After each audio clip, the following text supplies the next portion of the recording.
Hey, good morning. Happy Friday. So any of you that have ever been in any of my classes know that I love to do little tests with people because tests are always a pretty neat way of checking if we really know what we think we know. So today we're going to take a look at a test from NIDA. NIDA stands for the National Institute on Drug Abuse. It's out of the States, but the stats are pretty similar to ours. So if you just hang on for a minute, I'll dig that up. Where did I put it? I don't know why this is always so challenging for me. I'll try this. And I don't need that. Here it is. Well, there it is right in front of me. Can't see for looking. Okay, so this is a fairly interesting test. I'll read the question. If you want to be like highly participative in, is that a word?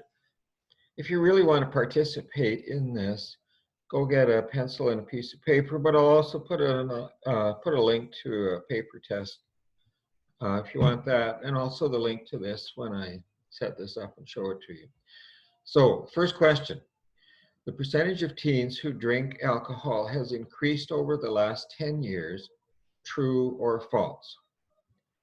Okay, let's think about that. So in the last 10 years, there's been more education on problems associated with alcohol use, but there's also been a fairly significant increase in cannabis use. So let's say false. Check my answer. Correct. What do you know? We got one right. The percentage of teens who report having a drink in the last month has actually decreased over the last 10 years by a third among 12th graders and nearly 50% among 8th graders. It always frightens me that 8th graders are drinking, but it's true. However, given the many potential consequences of underage drinking, efforts are still needed to help reduce the number of teens who drink or start drinking alcohol. And then here's a little quick video from one of the NIDA scientists. The answer is false. The percentage of teens who report having a drink in the past month has actually decreased over the past 10 years by a third among 12th graders and by nearly 50% among 8th graders. However, given the many potential consequences of underage drinking, efforts are still needed to reduce the number of teens who drink or initiate alcohol use. And let's go to the next question. I don't know whether my camera tipped or my screen tipped, but you only can see half of me there. Not that anyone really cares. Next question. Well, some of you might care. I don't know. Next question. According to research from 2019, in the past month, how many high school seniors reported vaping THC, the chemical in marijuana that causes a high? So possible answers are 40%, 32%, 26%, or 14%. Vaping's pretty new, so vaping cannabis is pretty new anyway. So let's go with 14% and check my answer. Correct. What do you know? I almost think I might know something about this stuff. The answer is D, 14%. The number of high school seniors reporting vaping THC in the past month jumped from 7.5% in 2018 to 14% in 2019. This is the second largest single-year jump for any substance in the 45-year history of NIDA's Monitoring the Future survey. So again, even though 14% sounds pretty low, that's a huge increase. And like she said, that's a significant, huge jump. And we're going to talk a little bit more about that as we go through this. So the third question, scientists have discovered that vaping nicotine exposes people to which of the following chemical compounds? A is formaldehyde, a gas that has been linked to cancer. Formaldehyde, interestingly enough, is also the chemical that they preserve physical specimens in, like eyeballs and toes and fingers that come off of bodies that they want to preserve and study. B is acrylamide, a chemical used to treat wastewater, including sewage. And C, I don't even know if I can say that one, crotonaldehyde, a poisonous and highly flammable liquid with a suffocating odor. So A, B, C, or D is all of the above.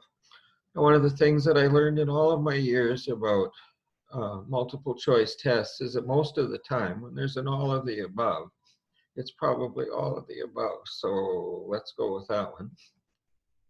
Correct. I think we're 3 for 3. So let's see what they say here. The answer is D, all of the above. Scientists have found all of these compounds present in the vapors of vaping devices. Scientists have found also many other compounds that are potentially very dangerous to your health. So D is correct. And I did a vaping show last week, I think. And one of the things that a lot of people think is that vaping is safer than smoking, but like a lot of things, that's not true. So the next question, which drug do adolescents use the most? Alcohol, marijuana, nicotine, or none of the above? So I think I'm going to take a stab here at not using none of the above. I'm going to go with marijuana and check my answer. Uh-oh, I got it wrong. Incorrect. The answer is alcohol. And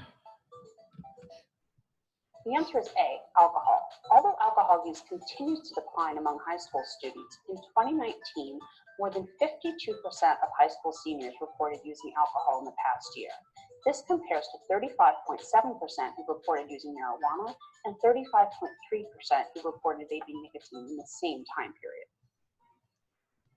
so it is alcohol, and it's still the most popular drug. So let's go to the next one. If a person takes Ritalin, a prescription medication for attention deficit hyperactivity disorder, at the same time that they take a decongestant, what could happen to them? Blurred vision, increased heart rate and blood pressure, chills and sweating, or none of the above.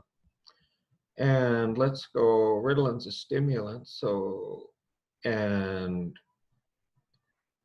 decongestants or antihistamines are also a bit of a stimulant. So let's go with increased heart rate and blood pressure. Oh, we're correct. And we'll check the video.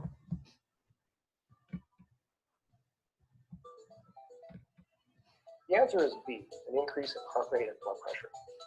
Ritalin is a stimulant. Stimulants increase attention and alertness, but they also increase blood pressure and heart rate.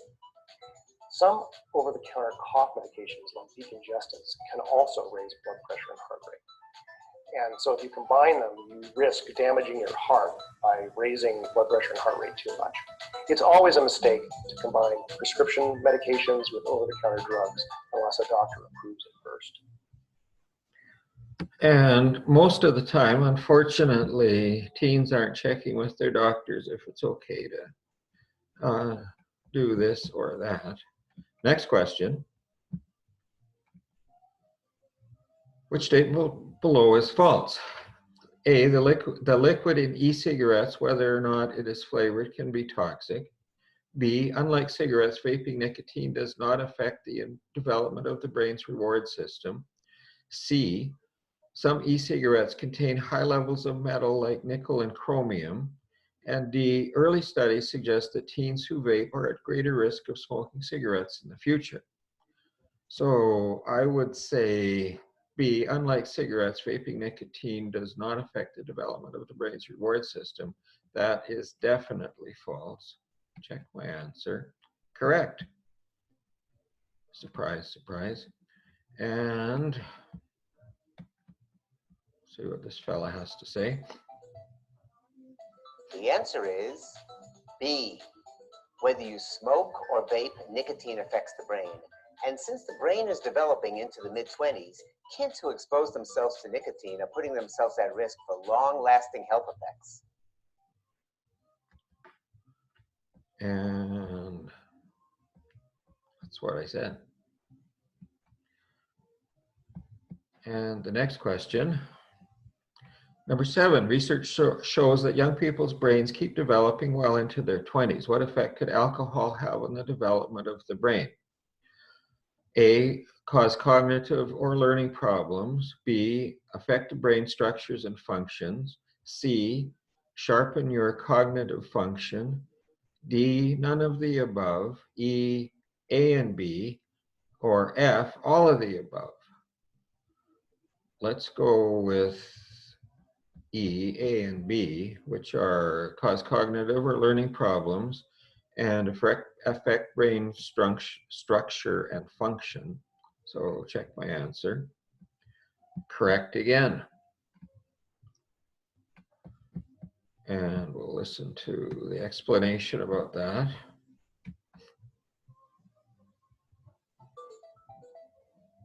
The correct answers are A, cause cognitive or learning problems, and B, affect brain structure and function. While young people's brains continue to develop into their 20s, alcohol can alter this development, potentially affecting both the brain structure and its function, meaning how well it processes information. This may cause cognitive or learning problems later in life. This is especially risky when people start drinking young and drink heavily. So that is something that we seem to don't pay enough attention to. People still are thinking that alcohol is sometimes not even a drug. And we've really normalized adolescent alcohol use in lots of ways. So again, checking the science on this is always pretty useful. Next question, which is 8. Which of the following could increase the risk that someone will have a problem with drugs? A, mental health issues, so anxiety or depression, starting using at a young age, genetics, or D, all of the above. I'm going to go with all of the above. Check my answer. And again, we're correct. And the explanation. The answer is D, all of the above. In fact, a number of different things can help determine whether or not somebody might become addicted. Age is one important consideration. The younger a person is when they start to do drugs, the more likely it is that they might develop an addiction. In addition, considerations like mental health, such as depression, anxiety, or other problems, can also increase the likelihood that someone will become addicted. And finally, genes are a big factor. So 50% of a person's risk of developing an addiction is based on genetics. For more information, please see the NIDA website. And the NIDA website has a ton of really good information on it. Lots of stuff for parents, lots of stuff for kids. And there are more tests than this if you're looking for something to do and want to do a test or two. So question 9. Fill in the blank. Prescription opioid medicines used to relieve pain are similar to the illegal drug. A, cocaine. B, methamphetamine. C, heroin. D, psilocybin. I would say that it would be heroin because they're both opiates. Check my answer. And we are correct. And the explanation. The answer is C, heroin. This is so important to a lot of the work we're doing here at NIDA around opioid addiction. Because on the one hand, these medications can be very effective for pain. And there are people they really do help. But on the other hand, These medications, as well as heroin and illicit drugs from the same source, can be incredibly addictive and incredibly dangerous if you take too much and overdose. And that's why it's so important to research new treatments for addiction, new ways to reverse overdoses, and throughout NIH, new ways of treating pain that don't have these same risks. Okay, and the next question. I have to move down here. 10, long-term effects of methamphetamine meth used to include, the long-term effects of methamphetamine use, or meth use, include which of the following? Mood swings, severe dental problems known as meth mouth, psychosis, or D, all of the above. I'm going to go with all of the above. Correct. And their explanation on this one.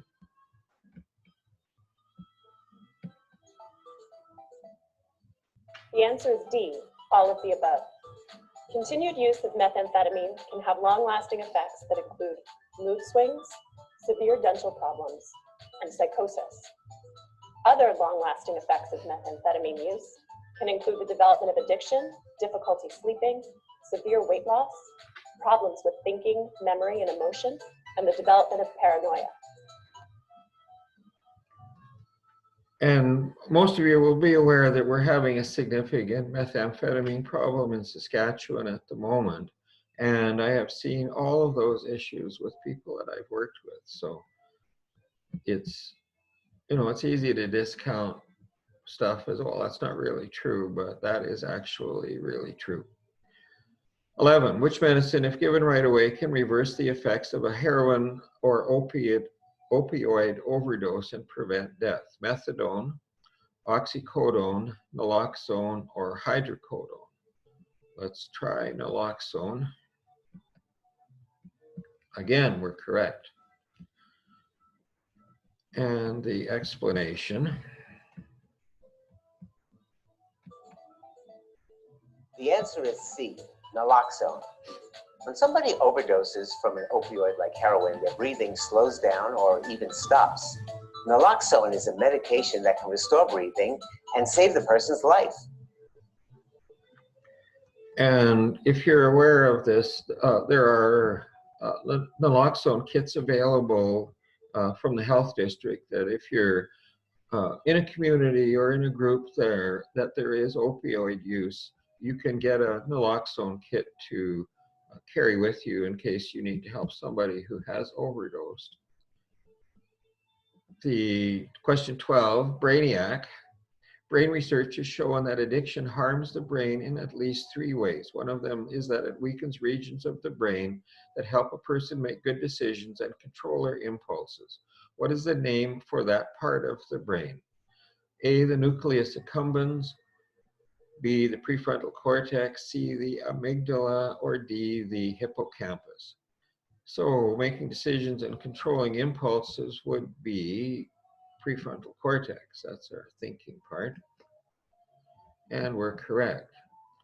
So this woman that you're going to hear is one of my, I guess, heroes, if I have heroes. This is Nora Volkoff. She is the director of NIDA and probably the leading world scientist on addiction and brain stuff. She's actually the person that got me interested in using brain imaging and brain understanding to help people understand why their drug use might be a problem. The answer is B, prefrontal cortex, often referred to as the CEO of the brain. The prefrontal cortex is responsible for critical thinking and abstract thought, as well as many other functions such as focusing attention, organizing thoughts, controlling impulses, and forming strategies for future action. The prefrontal cortex is one of the last regions of the brain to mature. So changes caused by drug use or misuse will have long-lasting effects. And that's why we keep saying that teenagers shouldn't be using drugs and alcohol at all because it interferes with brain development. And then the last question, In a study using brain scans, scientists found that teens with higher substance use between the ages of 16 and 18 had smaller gray matter volume at age 25 in which part of the brain? The pars opicularis, the amygdala, the ventral striatum, or the cerebellum. So let's go with this part because it's part of the cortex, I think. Oh, we're correct. And we get Nora once more.